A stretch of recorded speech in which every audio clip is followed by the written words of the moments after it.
Let's get straight to the topic. Tirahin na natin to. Philippines is one of the most experienced team in this competition.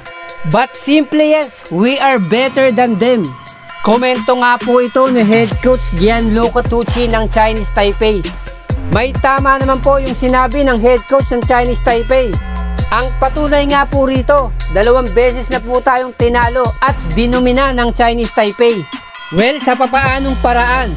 Actually, parehas lang po ng game plan yung ginawa ng Chinese Taipei sa huling 2 laban nila. Naging kontrolado nila yung laban sa simula pa lamang at nakapag-establish sila ng malaking kalamangan. Dahil nga po ito sa mainit nilang shooting sa 3 points area, sa perimeter. At muli na namang nadomina ni Brandon Gildek yung painted area. Hindi nga po nasabayan ng ating Gilas Pilipinas yung firepower na dala ng Chinese Taipei sa 3 points area lamang. Talagang napag-iwanan ng ating mga shooters.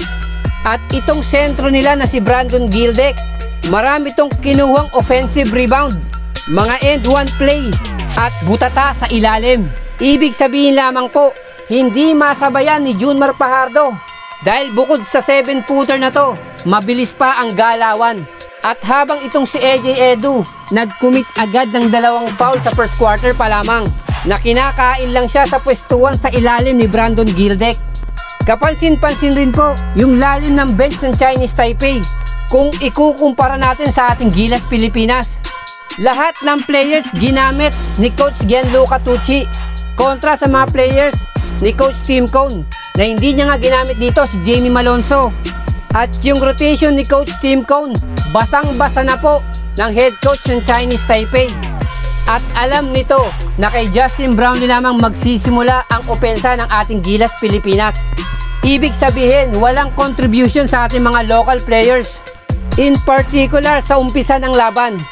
Although meron late run ng ating mga local players, sa kadahilanan nga po, nag-commit ng 4 na foul si Justin Brownlee sa 3rd quarter pa lamang. Kumpara dito kay Brandon Gildek ng Chinese Taipei. Hindi masyadong nagre-rely yung mga locals ng Chinese Taipei sa kanilang naturalized import. At pinakikita lamang po rito, yung kanilang mga role at assignment ay well executed ng bawat isa sa Chinese Taipei.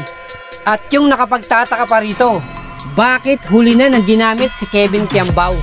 Na kung sa umpisa pa lamang ay ibinabad na ni Coach Tim Cone itong si KQ na bago sa paningin ng kalaban. Na alam naman natin, may dala itong hustle, may tira sa labas at sa loob, bata at mabilis. Na ito lamang po ang masasabi ko, well-deserved win para sa mga bata ni Coach Gianluca Tucci.